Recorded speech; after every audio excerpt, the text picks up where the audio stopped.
Tu crois savoir qui t'entoure, tu crois discerner ceux qui t'aiment de ceux qui t'utilisent. Et pourtant, chaque jour, tu partages peut-être ta vie avec des masques, des regards amicaux, des sourires polis, des paroles mielleuses. Mais derrière, il y a autre chose, une stratégie, une duplicité, une hypocrisie qui s'infiltre doucement, sans bruit, comme une lame cachée dans une poignée de main. Ce n'est pas de la paranoïa, c'est de la lucidité, car l'hypocrite ne se trahit jamais par accident. Il calcule, il observe, il attend. Et toi, pendant ce temps, tu lui ouvres la porte, tu lui donnes accès à tes rêves, à tes doutes, à ton cœur. Machiavel l'avait compris bien avant nous. Il ne voyait pas l'homme comme fondamentalement mauvais, mais comme profondément stratégique. Selon lui, l'hypocrisie n'est pas une erreur, c'est un outil, un art, et seuls ceux qui savent le reconnaître à temps peuvent s'en protéger. Dans cette exploration, je vais t'emmener dans un voyage que peu osent entreprendre. Un voyage dans les recoins sombres de la psychologie humaine, là où la vérité se cache sous les apparences. Tu découvriras pourquoi certains sourires sont des pièges, pourquoi la vérité ne se dit jamais à voix haute, et comment Machiavel, ce penseur souvent diabolisé, peut t'aider à survivre dans un monde où tout le monde joue un rôle. Mais avant de plonger dans cette exploration dérangeante, j'aimerais que tu répondes à une question dans les commentaires. As-tu déjà senti que quelqu'un portait un masque avec toi? Partage ton expérience, tu n'es pas seul. Et si ce sujet te parle, abonne-toi, aime cette vidéo et reste jusqu'à la fin, car ce que je vais te révéler pourrait bien changer ta manière de voir le monde à jamais. Premier chapitre, les racines de l'ombre, le monde de Machiavel et la genèse de l'hypocrisie. Pour comprendre comment démasquer les hypocrites selon Machiavel, il faut d'abord comprendre le monde dans lequel il a vécu. Nous sommes au cœur de la Renaissance italienne, une époque brillante en surface mais pourrie de l'intérieur. Florence, Rome, Milan, des cités de lumière gouvernées par des alliances secrètes, des trahisons quotidiennes et des masses permanents. Les princes, les papes, les banquiers et les marchands se livrent une guerre silencieuse où la loyauté est une faiblesse et l'hypocrisie une arme de survie. C'est dans ce théâtre cruel que Niccolò Machiavelli force à penser. Il ne théorise pas depuis une tour d'ivoire. Il observe, il écoute, il analyse. Et il comprend une chose. Ceux qui survivent ne sont pas toujours les plus justes, mais ceux qui savent voir à travers les illusions des autres. Dans son œuvre majeure, Le Prince, Machiavel ne fait pas l'éloge du mal. Il décrit simplement les lois cachées qui régissent les relations humaines, surtout celles du pouvoir. Il explique que l'hypocrisie, loin d'être une déviation morale, est une constante dans les rapports sociaux. L'homme, dit-il, est prêt à tout pour conserver son apparence de vertu, même s'il doit trahir en silence. Ce regard dérange. Il bouleverse nos idéaux modernes de transparence et d'authenticité. Mais c'est précisément parce qu'il dérange qu'il est éclairant, car Machiavel ne t'invite pas à devenir hypocrite. Il t'invite à voir, à percer les masques, à comprendre les mécanismes invisibles de la manipulation quotidienne. Aujourd'hui, cette pensée est plus actuelle que jamais. À l'ère des réseaux, des faux-semblants sociaux et des discours creux, l'art de reconnaître l'hypocrite est devenu une question de survie psychologique. Et ceux qui refusent d'ouvrir les yeux risquent de devenir les victimes d'un théâtre qu'ils ne comprennent pas. Tu veux comprendre comment repérer un hypocrite? Commence par oublier tout ce que tu crois savoir. Machiavel ne te donnera pas des astuces de surface, mais une lecture radicale du comportement humain. Ce que tu vas découvrir ici n'est pas confortable, mais c'est une lucidité qui sauve, une connaissance amère qui peut te libérer. Deuxième chapitre, les 7 masques de l'hypocrite, décodage des stratégies invisibles.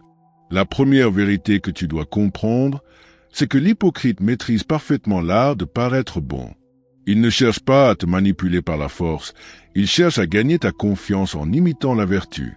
Il parle avec douceur, il se montre généreux, il affiche des valeurs nobles. Mais Machiavel t'avertit, ce ne sont pas les intentions qui comptent dans la sphère humaine, mais les résultats. Et bien souvent, celui qui parle d'amour est celui qui calcule comment t'affaiblir. L'hypocrite, c'est que l'image qu'il projette est plus importante que ce qu'il est réellement. Il investit dans les apparences comme d'autres investissent dans la guerre. Et plus il paraît irréprochable, plus tu devrais être prudent. Car dans un monde où l'on juge à la surface, l'hypocrisie devient une stratégie redoutable. Ne crois pas que la bonté se crie, elle se vit. Et celui qui en fait trop pour te montrer qu'il est pur est souvent celui qui cache une lame derrière son sourire. Le masque de la vertu, la bonté ostentatoire. L'hypocrite est un maître dans l'art de la mimétisme vertueux. Tu le verras multiplier les bonnes actions, les paroles aimables, les gestes de soutien. Il se positionnera comme le défenseur de la morale, l'incarnation de l'éthique. Pourquoi? Parce que la vertu est le bouclier le plus efficace. Qui oserait soupçonner quelqu'un qui semble si irréprochable? Il ne s'agit pas d'une gentillesse authentique, mais d'une stratégie de réputation. Chaque acte de bonté est une pierre ajoutée à son édifice d'apparence. Il veut que tu le vois comme un allié inconditionnel, un confident sûr. Mais son but n'est pas de t'aider, c'est d'obtenir ton respect, ta confiance, ton admiration. Une fois qu'il les a, tu es désarmé et il peut commencer à opérer. Plus tu crois qu'il est pur, plus tu es aveugle à ses intentions. Le masque de l'observateur silencieux, l'écoute stratégique. La deuxième vérité que Machiavel révèle, c'est que l'hypocrite observe toujours avant de parler. Il ne se jette jamais dans la lumière sans avoir compris qui il a en face de lui.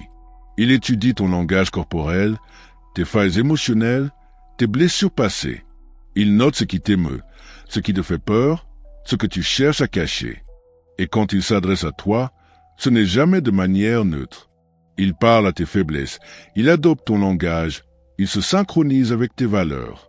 Il prétend te comprendre profondément. Ce n'est pas de l'empathie, c'est de la stratégie. L'hypocrite ne cherche pas à t'aimer, il cherche à se rendre indispensable. Et plus tu crois qu'il te connaît bien, plus tu ouvres ta garde. Mais tout ce qu'il sait de toi, il l'utilisera le jour où il en aura besoin. Machiavel écrivait que celui qui connaît tes blessures peut soit les soigner, soit s'en servir pour te contrôler. Le masque de l'ambiguïté, la fuite du conflit direct. La troisième vérité, c'est que l'hypocrite évite toujours le conflit direct. Il ne t'attaque jamais de front. Il se plaint à demi-mot, il te félicite avec des piques, il sème le doute sans accuser. Il se place dans une posture de victime ou d'innocent. Pourquoi? Parce que le conflit est un miroir, il révèle les intentions, il force à se positionner. L'hypocrite, lui, préfère l'ambiguïté. Il opère dans le flou, dans le non-dit, dans l'interprétation. Machiavel savait que le vrai pouvoir ne se prend pas par l'affrontement, mais par la confusion. Et tant que tu ne sais pas exactement ce que l'autre pense, tu restes prisonnier de tes suppositions. L'hypocrite utilise ton besoin de paix pour éviter les confrontations et ton besoin de sens pour brouiller les pistes. Il ne te tue pas, il te fait douter. Le masque des multiples loyautés, le chameleon social. La quatrième vérité que tu dois intégrer, c'est que l'hypocrite joue toujours sur plusieurs tableaux. Ce n'est pas une personne, c'est une version différente pour chaque interlocuteur. Devant toi, il se montre loyal, derrière toi, il s'adapte à celui qui parle contre toi. Il ne choisit jamais de camp, il prend la forme de l'espace où il se trouve. Machiavel disait que le bon stratège est comme l'eau, il épouse la forme du récipient. L'hypocrite excelle dans cet article. Il est ami avec tous, confident de chacun, mais ne s'engage jamais réellement. Tu crois qu'il est avec toi, mais il est simplement en train de capitaliser sur toi. Et le jour où tu tomberas, il ne sera ni coupable ni présent, juste ailleurs, en train de se fondre dans une autre loyauté temporaire. La fidélité de l'hypocrite n'existe que tant que tu es utile. Le masque de l'inversion, la réalité dévoyée. La cinquième vérité, c'est que l'hypocrite retourne toujours la vérité à son avantage. Il ne ment pas frontalement, il réarrange les faits, il choisit les mots qui effacent sa culpabilité, il tord la réalité avec élégance. Machiavel disait que la vérité est souvent inutile au pouvoir. Ce qui compte, c'est la perception. L'hypocrite l'a bien compris. Il te fera passer pour le fautif alors que tu as été loyal. Il se dira blessé alors qu'il a trahi. Il inversera les rôles avec une telle maîtrise que tu te remettras toi-même en question. Et si tu essaies de te justifier, tu passes pour paranoïaque. C'est là sa force. Il rend ton indignation suspecte, ta lucidité excessive, ta défense agressive. Et il reste calme, posé, compréhensif. Il ne cherche pas à avoir raison, il cherche à faire croire qu'il n'a rien fait. Le masque du collectif, l'abri idéologique. La sixième vérité, c'est que l'hypocrite utilise le collectif pour se protéger. Il se fond dans un groupe, une idéologie, une cause. Il se rend moralement intouchable. Tu ne peux pas l'accuser sans que cela semble une attaque contre un tout plus grand. Il devient le représentant du bien, le porte-voix de la paix, le défenseur des opprimés. Mais ce qu'il fait en coulisses est souvent à l'opposé de ce qu'il affiche. Machiavel expliquait que les discours vertueux sont les boucliers idéaux pour couvrir les ambitions personnelles. L'hypocrite, c'est qu'en se cachant derrière un idéal collectif, il gagne du pouvoir sans avoir à se justifier. Il se donne une légitimité artificielle. Et s'il est attaqué, il crie à la persécution, pas parce qu'il souffre, mais parce que cela renforce son rôle. Le masque du doute intérieur, la manipulation subtile de soi. La 7e vérité, la plus dérangeante, c'est que l'hypocrite te pousse à douter de toi pour mieux te dominer. Il ne te contrôle pas en te critiquant, il te contrôle en t'approuvant, puis en te corrigeant subtilement. Il te complimente, puis te glisse une remarque dissimulée. Il t'encourage, mais te rappelle un défaut. Il te soutient, mais ajoute une condition. Et à force, tu commences à te demander, suis-je trop dur, trop méfiant, trop sensible? L'hypocrite te manipule à travers ta propre conscience. Il sème des graines de confusion que tu entretiens toi-même. Et pendant que tu doutes, lui avance. Il t'a volé ta lucidité, puis ton énergie. Machiavel écrivait que celui qui maîtrise la perception des autres détient un pouvoir absolu, et l'hypocrite est passé maître dans cet art-là. 3e chapitre, le piège intérieur, pourquoi tu peux être ta propre prison.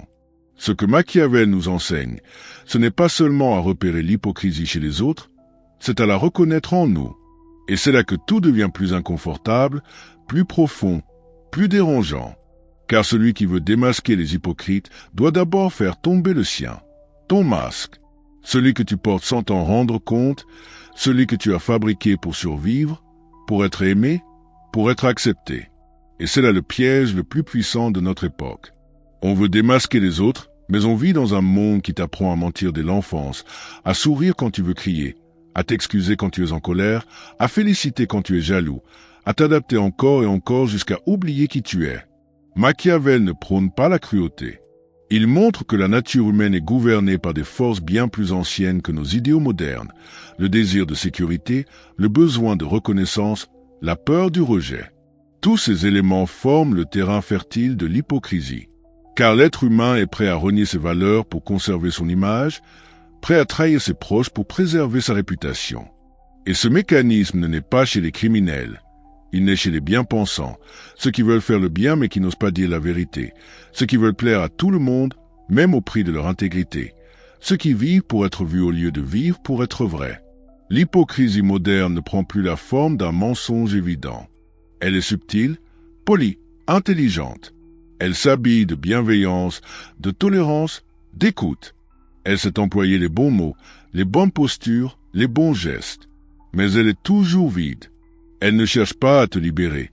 Elle cherche à éviter le conflit, à fuir la vérité, à préserver une paix de façade. C'est ce que Machiavel dénonçait sans concession. L'homme moderne préfère l'apparence de la vertu à la vertu elle-même. Et tant qu'il en est ainsi, les hypocrites régneront. Le besoin d'aimer, ta vulnérabilité masquée. Tu veux savoir pourquoi tu n'arrives pas à démasquer certains hypocrites?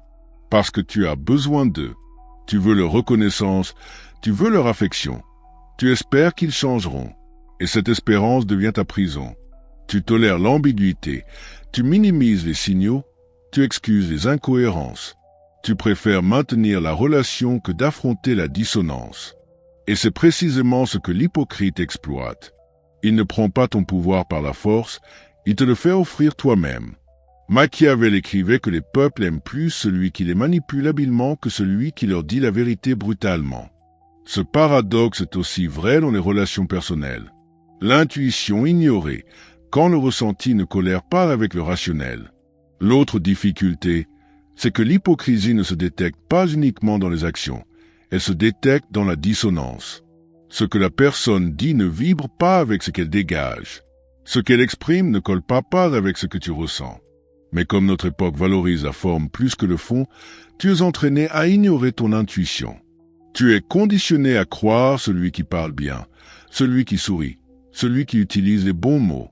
Et tu te méfies de celui qui est direct, maladroit, inconfortable. Pourtant, c'est souvent le plus authentique qui dérange et le plus hypocrite qui rassure. Machiavel, encore une fois, l'avait vu, le langage peut être un outil de domination bien plus efficace que la violence. L'auto-hypocrisie, la maladie silencieuse. Mais le plus terrifiant dans l'hypocrisie, c'est qu'elle finit par se retourner contre celui qui la pratique. Car à force de jouer un rôle, tu oublies que tu joues. Tu commences à croire à ton propre masque. Tu crois être sincère, tu crois être aligné, tu crois être bon. Mais tu ne te rends plus compte que tu vis dans le regard des autres, que tu adaptes ton discours, ton comportement, ton énergie à ce que tu penses qu'ils attendent. Et dans ce théâtre intérieur, tu perds ton axe, tu te coupes de toi. Tu ne sais plus si ce que tu ressens est vrai ou utile. Et là, l'hypocrisie devient une maladie silencieuse, intime, dévastatrice. C'est pour cela que démasquer les hypocrites selon Machiavel implique d'abord une chose, démasquer ses propres illusions. Cette démarche est douloureuse. Elle t'oblige à revoir ton passé, à admettre que certains liens n'étaient pas sains, à reconnaître que tu as laissé entrer le mensonge dans ta vie parce qu'il était plus doux que la vérité. Elle t'oblige à voir que tu as parfois trahi tes propres valeurs pour garder la paix et que cette paix t'a coûté ton authenticité. Mais cette lucidité, aussi brutale soit-elle, est le début d'un pouvoir véritable. Le pouvoir de discerner, le pouvoir de choisir, le pouvoir de poser des limites claires sans peur de perdre ceux qui ne t'aimaient qu'à travers ton masque. 4e chapitre, l'ère des faux-semblants, l'hypocrisie contemporaine et son impact. Aujourd'hui, l'hypocrisie a muté. Elle ne se cache plus seulement dans les couloirs du pouvoir ou les cercles politiques. Elle s'est glissée dans les amitiés, les familles, les relations professionnelles, les milieux spirituels. Elle parle de bienveillance tout en jugeant. Elle parle d'amour tout en contrôlant. Elle parle de liberté tout en manipulant. Et elle est applaudie, reconnue, validée, parce qu'elle sait séduire les foules. Elle donne à chacun l'illusion de sa propre bonté sans jamais le confronter à sa propre vérité. Mais il y a une manière de la percer. Une seule, c'est de redevenir radicalement honnête. Pas brutalement, mais intérieurement. C'est de cesser de trahir ce que tu ressens, de ne plus ignorer les tensions, de ne plus rire quand tu as mal, de ne plus rester quand tu veux partir. C'est de refuser de jouer le jeu, même si ça te coûte un confort, même si ça t'éloigne de certains, même si tu perds l'image que les autres ont de toi. Parce que cette perte est en réalité une libération. Et Machiavel, malgré tout ce qu'on lui reproche, nous donne une leçon de lucidité inestimable. Celui qui comprend les mécanismes du pouvoir intérieur n'est plus esclave des apparences extérieures. Alors regarde autour de toi. Qui sont ceux qui parlent sans cohérence? Qui sont ceux qui évitent la vérité sous prétexte de bienveillance? Qui sont ceux dont tu ressors toujours confus, vidé, incertain? Et surtout, qu'est-ce que tu continues à tolérer au nom d'une paix qui n'est qu'une façade? Car c'est là que l'hypocrisie prospère, dans les silences que tu t'imposes, dans les concessions que tu répètes, dans les dialogues où tu joues un rôle pour ne pas déranger. Mais plus tu t'éloignes de ta vérité, plus tu nourris les hypocrites. Machiavel n'appelait pas à la guerre contre les autres, il appelait à la guerre contre l'aveuglement. Il savait que l'homme éclairé est celui qui voit le jeu sans y participer, celui qui comprend les règles mais choisit la vérité même si elle isole, celui qui préfère être seul dans la clarté que célébrer dans le mensonge. Et ce choix-là est une révolution. 5e chapitre, les 7 réflexes de lucidité, ton bouclier contre les faux-semblants. Tu as compris le mécanisme. Tu sais maintenant à quoi ressemble un hypocrite, comment il fonctionne et pourquoi il est si difficile à démasquer.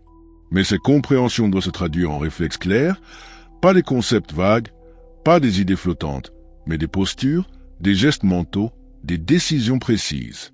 Tu n'as pas besoin d'un manuel théorique, tu as besoin d'un socle intérieur. Voici cette réflexe de lucidité pour ne plus jamais être piégé par les faux. Le réflexe du retrait stratégique, le pouvoir du silence observateur. Le premier réflexe à adopter, c'est celui du retrait stratégique. Dans un monde où tout le monde s'expose, où chacun veut prouver, justifier, défendre son image, tu dois apprendre à te retirer. Non pas fuir, mais observer depuis le silence. L'hypocrite se dévoile rarement à ceux qui parlent trop. Il teste, il évalue, il manipule les réactions. Mais face au silence, il se trouble. Car le silence n'est pas vide, il est miroir, il renvoie à l'autre ses contradictions. Et ce qui n'était pas visible dans l'agitation devient clair dans le calme. Machiavel l'avait saisi. Celui qui veut comprendre le pouvoir ne doit pas se précipiter, mais se positionner dans une attente lucide. En te retirant, tu changes la dynamique. Tu n'es plus dans la réaction. Tu es dans la lecture. Et cette lecture, si elle est fine, suffit souvent à te faire gagner sans te battre. Le réflexe de la confidentialité sélective, la protection de tes failles. Le deuxième réflexe, c'est de ne jamais révéler ce qui te blesse à quelqu'un dont la loyauté n'a pas encore été éprouvée. L'hypocrite fonctionne par information. Il collecte, il retient, il attend. Il ne te frappe pas au hasard, il attend que tu lui donnes de quoi te toucher. Et cela se produit souvent dans des moments de confiance précipités. Tu crois avoir trouvé une oreille, tu te confies, tu t'ouvres, et plus tard, cette ouverture devient une arme contre toi. Tu ne dois pas être méfiant, tu dois être méthodique. Tu ne livres pas tout d'un coup. Tu observes comment l'autre gère un petit fragment de toi, ce qu'il en fait, ce qu'il répète, ce qu'il transforme. Et s'il échoue à cette étape, tu t'arrêtes là. La profondeur ne sauve pas à ceux qui jouent un rôle. Le réflexe de l'acceptation du paradoxe, la fin de la quête de sens illusoire. Le troisième réflexe, c'est de recadrer ton besoin de cohérence externe. Beaucoup tombent dans les filets des hypocrites parce qu'ils veulent que les choses aient du sens. Ils veulent comprendre pourquoi l'autre a dit cela, pourquoi il agit ainsi, pourquoi ça ne colle pas. Et ils insistent, ils demandent, ils analysent. Mais l'hypocrite n'agit pas selon une logique transparente. Il opère dans le paradoxe, dans le flou, dans l'instinct de survie. Tu ne peux pas appliquer une lecture linéaire à un comportement qui est par nature tordu. Tu dois accepter que certaines choses ne s'expliquent pas. Et quand tu sens que quelque chose est faux, inutile d'aller chercher une confirmation rationnelle. La dissonance suffit. Le malaise est déjà un verdict. C'est ton intelligence intuitive qui parle. Et si tu l'écoutes, tu t'épargnes des mois, parfois des années, de confusion. Le réflexe des limites implacables, stopper la prolifération de l'ambiguïté. Le quatrième réflexe, c'est de poser des limites immédiates dès la première zone grise. L'hypocrisie se nourrit des tolérances accumulées. Tu laisses passer une ambiguïté, puis une remarque passive-agressive, puis un retournement de situation. Et à la fin, tu ne sais plus où commence le vrai. La frontière entre le tolérable et l'inacceptable est fine. Elle se déplace si tu ne l'affermis pas très tôt. Machiavel écrivait que les petits maux doivent être traités rapidement, car quand ils grandissent, ils deviennent incurables. C'est aussi valable dans les relations. Ce que tu n'arrêtes pas à la racine, tu devras le subir en profondeur. Ose dire non, même si ça semble excessif. Ose recadrer, même si on te traite de rigide. Tu n'es pas là pour plaire, tu es là pour rester entier. Le réflexe des conséquences, lire les fruits, pas seulement les paroles. Le cinquième réflexe, c'est d'observer les incohérences entre les discours et les effets. Un hypocrite peut avoir un langage impeccable. Il parle d'amour, d'amitié, de vérité. Il sait émouvoir, il sait capter. Mais observe l'effet qu'il produit autour de lui. Est-ce que les gens se sentent nourris ou vidés? Est-ce que ses proches sont épanouis ou sous tension permanente? Le langage est facile à imiter, mais les conséquences sont plus difficiles à maquiller. C'est là que tu dois porter ton regard, sur ce qui est généré, pas sur ce qui est annoncé.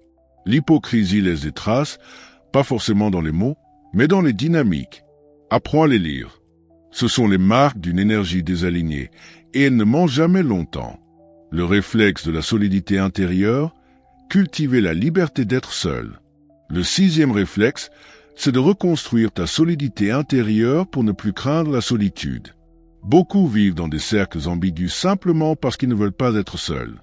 Ils acceptent l'hypocrisie comme on accepte un poison lent, juste pour éviter le vide. Mais ce vide, s'il est affronté consciemment, devient une force. C'est dans ce vide que tu retrouves ta voie, ton axe, ton centre. Et c'est depuis ce centre que tu peux établir de nouvelles règles, de nouvelles relations, un nouveau filtre. L'hypocrite ne peut rien contre quelqu'un qui n'a plus besoin de plaire. Il n'a pas de prise. Et cette liberté est une forme de pouvoir silencieux. Tu ne te défends plus, tu deviens opaque à la manipulation, invisible aux stratégies. Le réflexe de la clarté non négociable, ton ancrage inébranlable. Le 7e et dernier réflexe, c'est de t'ancrer dans une clarté non négociable. Pas une clarté agressive, une clarté calme, dure comme la roche. Tu n'as pas à convaincre, tu n'as pas à t'expliquer. Tu as juste à être cohérent, à dire ce que tu penses, à penser ce que tu dis, à faire ce que tu dis que tu feras. Cette cohérence-là est rare. Et parce qu'elle est rare, elle expose les incohérences sans que tu aies à les désigner. Tu deviens un miroir trop précis pour ceux qui trichent, et souvent, ils s'éloignent d'eux-mêmes, non pas parce que tu les repousses, mais parce qu'ils ne supportent pas la netteté. Tu n'as pas besoin de crier que tu vois clair, tu dois juste être aligné. Et dans ce silence-là, les masques tombent. Tu es allé au bout. Tu as vu ce que peu osent regarder. Tu as traversé les couches de façade, de discours, de séduction sociale. Tu as regardé l'hypocrisie en face, non pas comme un simple défaut de caractère, mais comme un système, une mécanique vieille comme le monde, un outil de pouvoir, une stratégie d'adaptation. Tu as compris que l'hypocrisie ne porte pas toujours des vêtements sombres. Elle peut se cacher dans les compliments, dans les encouragements, dans les gestes de tendresse. Elle peut être chaleureuse, elle peut être souriante, elle peut même se dire spirituelle, engagée, loyale. Et c'est précisément ce qui la rend si dangereuse. Elle ne choque pas, elle rassure, elle endort. Tu sais désormais que l'hypocrisie est rarement un accident. C'est une décision, une construction, une manière de naviguer dans le monde en évitant la confrontation avec soi-même. Ceux qui pratiquent l'hypocrisie ne sont pas toujours malveillants, mais ils sont presque toujours faibles. Ils ne supportent pas de décevoir, ils ne supportent pas d'être vus tels qu'ils sont, ils ne supportent pas la friction de la vérité. Alors ils trichent, ils ajustent, ils enjolivent, et à force, ils deviennent prisonniers de leur propre théâtre. Mais toi, tu n'es pas obligé d'entrer dans cette pièce. Tu peux rester en dehors, regarder, comprendre et choisir un autre chemin. Machiavel, qu'on a si souvent caricaturé, ne t'a pas dit d'être mauvais. Il t'a dit d'être lucide, de comprendre que le monde ne récompense pas toujours la vertu visible, mais la stratégie invisible. De voir que ceux qui paraissent bons ne le sont pas toujours, et que ceux qui dérangent, qui questionnent, qui refusent le masque sont souvent les plus fidèles à l'essentiel. Ce que Machiavel t'offre, ce n'est pas une excuse pour devenir manipulateur. C'est un antidote contre la naïveté. Et dans un monde saturé de faux-semblants, cet antidote vaut de l'or. Mais cette lucidité ne doit pas t'endurcir. Tu peux voir clair sans devenir froid, tu peux être lucide sans être cynique. Le véritable pouvoir n'est pas de dominer les autres, c'est de ne plus jamais te laisser voler ton énergie par ceux qui te sourient en pensant à leur intérêt. Le pouvoir véritable, c'est la clarté, une clarté qui ne se discute pas, qui ne cherche pas à séduire, qui ne cherche même plus à convaincre. Une clarté qui tranche, qui allège, qui libère. Tu n'as pas besoin de dénoncer tous les hypocrites que tu rencontres. Tu n'as pas besoin d'entrer dans une croisade pour la vérité. Tu n'as pas besoin de jouer au justicier. Tu as simplement besoin de marcher avec fermeté, d'être ce que tu dis, de faire ce que tu penses, de tenir ta ligne même dans le silence. Et ce silence-là, paradoxalement, est le langage que les manipulateurs comprennent le mieux, car il ne leur offre aucune prise. Alors maintenant, pose-toi une question simple mais radicale. Quelle relation dois-tu éclairer à nouveau? Quels liens sont encore flous dans ta vie? Où sens-tu une dissonance mais que tu ignores par confort? Quelle situation t'oblige-t-elle à te taire, à jouer un rôle, à sourire quand tu ressens l'inverse? Ce sont ces endroits-là qu'il faut revoir, non pas dans la violence, mais dans la lucidité. Et parfois, cette lucidité suffit. Elle modifie ton énergie. Elle t'éloigne naturellement de ceux qui vivaient sous ton aveuglement. Souviens-toi de ceci. Tu ne peux pas empêcher les hypocrites d'exister, mais tu peux apprendre à ne plus leur offrir de terrain. Tu peux devenir un sol stérile pour leur manipulation. Et cela ne se fait pas en luttant contre eux. Cela se fait en te renforçant toi, en refusant de te trahir, en n'acceptant plus de relations désalignées, en préférant la solitude à la compromission, en devenant cohérent, radicalement cohérent, même si ça ne plaît pas. Et maintenant que tu es arrivé jusque-là, je veux te laisser avec une parole simple mais puissante. La clarté n'a pas besoin de bruit. Elle n'a pas besoin de cris. Elle ne cherche pas à avoir raison. Elle se tient droite, et ceux qui vivent dans le flou ne peuvent pas l'approcher longtemps. Sois cette clarté, même si elle dérange, même si elle isole, parce que c'est dans ce refus du flou que commence ta vraie liberté. Si cette vidéo a éveillé quelque chose en toi, laisse un commentaire avec cette phrase. Je choisis la clarté, même dans le silence. Dis-le, affirme-le, écris-le. Et si tu connais quelqu'un qui doit entendre ces mots, partage cette vidéo avec lui. Abonne-toi si tu veux continuer à explorer les profondeurs de l'être humain sans filtre, sans masque, sans mensonge. Ici, on ne cherche pas à plaire, on cherche à comprendre et à se reconstruire. Tu es capable de voir à travers les jeux. Tu es capable de dire non. Tu es capable de poser des limites sans te justifier. Ce n'est pas de la froideur, c'est de la santé mentale. C'est de l'intégrité. Et c'est ce qui te permet enfin de ne plus jamais être piégé par ceux qui parlent bien, mais vivent à l'envers de leurs paroles. Tu sais maintenant comment les repérer. Reste droit, reste sobre, et surtout, reste clair.